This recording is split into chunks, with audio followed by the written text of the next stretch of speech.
मैं पिछले दिनों, मेरा बहुत ज्यादा सम्मान है, मैं पिछले दिनों करवा चौथ का व्रत, मतलब वो व्रत थी, एक व्रत आता है बहुत खतरनाक है। मेरे में एक फोन आया, बोले सर आजकल आप क्या कर रहे हैं? मैंने कहा मैं स्टेज शो कर रहा हूं, लगातार कर रहा हूं। तो बोली ऐसा है आप लोन ले लीजिए। मैंने कहा मैडम आप कहां से बोल रही हैं? बोली बजाज से। आप लोन ले लीजिए। मैंने कहा कि देखिए मैडम मैं लोन तो नहीं ले सकता, पर कल आपसे मिलने जरूर आ सकता हूं। ये कह के मैंने फोन रख दिया। अगले दिन सुबह ऑफिस गया, ऑफिस पहुंचा, मुझे पता नहीं था कि आज करवा चौथ का व्रत है। शाम 5 बजे मैडम का फोन आया, बोले आज ये उधर से आना तो चलनी लेते आना। मैं भूल गई हूं। मैं आनंद फानंद में तुरंत ऑफिस बंद किया और बाजार की तरफ बढ़ा। बाजार पहुंचा, दुकान वाला बस दुकान बंद करके जाने ही वाला था तो एक के साथ एक चलनी फ्री दे रहा था। मैंने चलनी लिया, बैग में डाला, घर पहुंचा, बैग रखा, बगल में फोन रखा और हाथ मुंह धोने अंदर चला गया। मैडम आई, बैग खोला, एक के साथ एक चलनी और थी। मैडम का दिमाग खराब, दूसरी किसके लिए लाया है? तभी उस मैडम का फोन आ गया, लोन वाली का। वो मैडम ने उठा लिया। उधर से आवाज आई, सर मैं तैयार बैठी हूं, आप कहां रह गए? मैं सर बाहर निकला, ना चांद था ना चांदनी। फिर मेरा जो था मैं वही बैग उठाया और रेलवे स्टेशन की तरफ भगा। ट्रेन पर चढ़ने ही वाला था कि आवाज आई ऊपर से, कहां जा रहे हो? आज ये ट्रेन पटरी से उतर जाएगी। मैं एयरपोर्ट की तरफ भगा, प्लेन पर चढ़ने ही वाला था कि फिर आवाज आई, कहां जा रहे हो? आज ये प्लेन क्रैश हो जाएगी। मैं बस स्टैंड की तरफ भगा, बस पर चढ़ने ही वाला था कि फिर आवाज आई, कहां जा रहे हो? आज ये बस खाई में गिर जाएगी। मैंने कहा कौन हो? बोले भगवान। मैंने कहा हे भगवान, जिस दिन मैं घोड़ी में चढ़ रहा था तो आपका गला बैठ गया था का? एक बार भी बता देते कि गड़बड़ है सब, तो आप लोग टेंशन में मत रहिए। मेरे पास 5 मिनट है, 5 मिनट में 3 मिनट हो गए हैं, 2 मिनट और बाकी। आप लोग टेंशन मत लीजिए। अकेला इकलौता मैं हूं जो टेंशन लेके खुद ही उधर से आया हूं।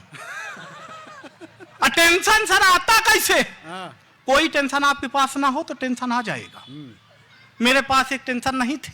मैं मस्त मौला आदमी रास्ते से जा रहा था तो एक खूबसूरत लड़की ने मुझ जैसे खूबसूरत आदमी से लिफ्ट मांगा। अच्छा, मैं बहुत अच्छा आदमी, मुझे लिफ्ट मांगा, यही मेरे लिए टेंशन की बात हो गई थी। पर मैं बहुत अच्छा आदमी, मैंने उसे लिफ्ट दिया। भाई साहब कुछ दूर जाने के बाद उसे चक्कर आने लगे, मुझे और टेंशन हो गई। मैं उसे सीधे हॉस्पिटल लेके पहुंचा। 10 मिनट बाद डॉक्टर आया, बोला बधाई हो भाई आप बाप बनने वाले। बोला बधाई हो भाई आप बाप बनने वाले हो। मुझे और टेंशन हो गई। मैंने कहा कदापि नहीं, होने वाले बच्चे का बाप मैं नहीं हूं। तभी वो लड़की आ गई, बोली नहीं यही है, तो और टेंशन हो गई।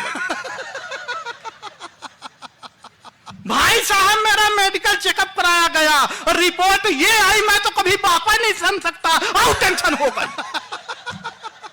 रिपोर्ट ये आई, मैं तो कभी बापा ही नहीं बन सकता, और टेंशन हो गई। फिर मुझे ख्याल आया कि घर में मेरे 2 बच्चे, वो किसके? और टेंशन।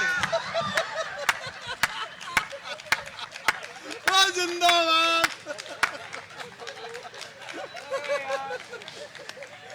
कितनी टेंशन लिए घूम रहा है। टेंशन समाप्त ही नहीं हो रही थी।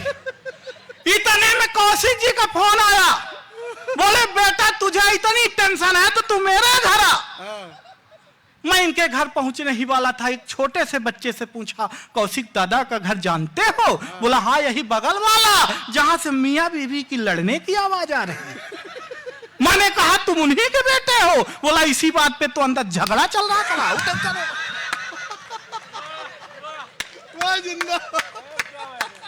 टेंशन समाप्त ही नहीं हो रही थी। पर मैं बहुत विद्वान आदमी, मैं अपने शहर चौराहे से गुजर रहा था।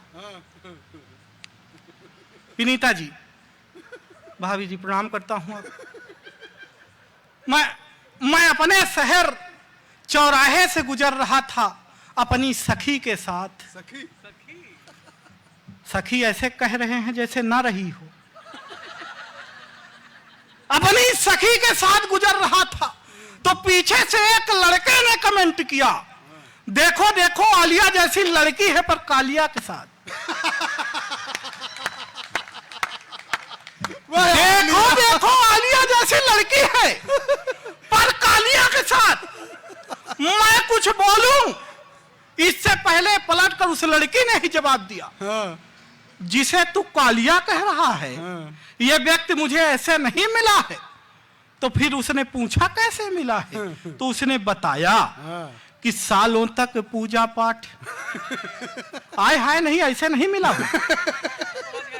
वो सावन के 16 सोमवार रही है तब जाके उसे मिला हूं।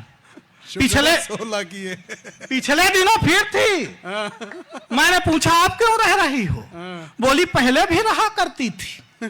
मैंने कहा पहले क्या मांगा करती थी, बोली मांगा करती थी सुंदर वर देना। तो मैंने कहा आप तो पा गई हो, आप क्यों रहती हो, हाँ। बोली नहीं अब इसलिए रहती हूं कि वो आएगा तो पूछूंगी क्या मांगा था और क्या दिया है।